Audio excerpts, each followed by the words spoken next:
Merci pour ces outils, mais voilà, je suis enseignant, je suis directeur dans un établissement scolaire, je veux mettre ces outils en place, comment puis-je faire concrètement ? Alors très concrètement, la Fédération Wallonie-Bruxelles met en place un projet actuellement qui est de diffuser à toutes les écoles ce type de dispositif. Le but du jeu, c'est dans les 3 ans de pouvoir étendre à l'ensemble des établissements scolaires, secondaires, primaires, générales, spécialisés.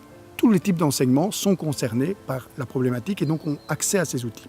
Alors pour le faire très concrètement, le mieux c'est de passer par la Fédération Wallonie-Bruxelles qui fait régulièrement des appels à projets. On a actuellement 500 écoles qui sont mobilisées autour de ces outils, qui ont répondu aux 2 premières vagues d'appels à projets. Il y en aura encore régulièrement puisqu'on propose de mettre ces outils et d'autres outils, par exemple les brigades anti-cyberharcèlement, qui sont des outils qui sont aussi très utiles, qu'on met à disposition des écoles, dans lesquelles vous prenez une douzaine d'élèves.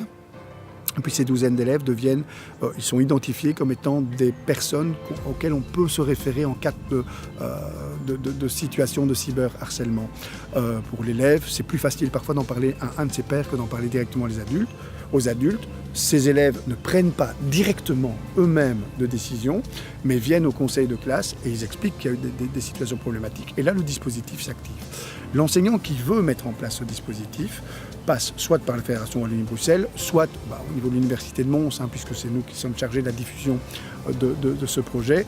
On peut aussi effectivement à ce moment-là aiguiller et expliquer dans quel délai on pourra le faire. Pour le moment, on est en train d'outiller les 500 écoles, donc il faut nous laisser le temps d'abord d'outiller celle-ci, et puis la vague suivante effectivement permettra très rapidement pour les enseignants très très pressés, mais il y a les capsules vidéo comme celle que vous faites.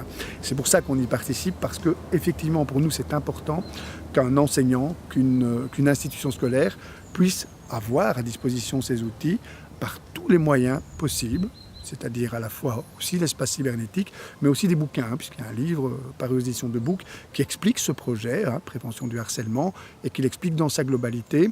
Je pense qu'il ne faut pas nécessairement attendre de rentrer dans le cadre des projets de la Fédération Wallonie-Bruxelles ou de l'Université de Mons. Si on est dans une urgence, on peut se faire soutenir par exemple, parce qu'on a parlé d'outiller les écoles, on doit aussi les équiper. Vous avez des équipes de médiateurs de la Fédération Wallonie-Bruxelles qui connaissent les outils, qui en ont d'autres, qui sont capables aussi d'intervenir.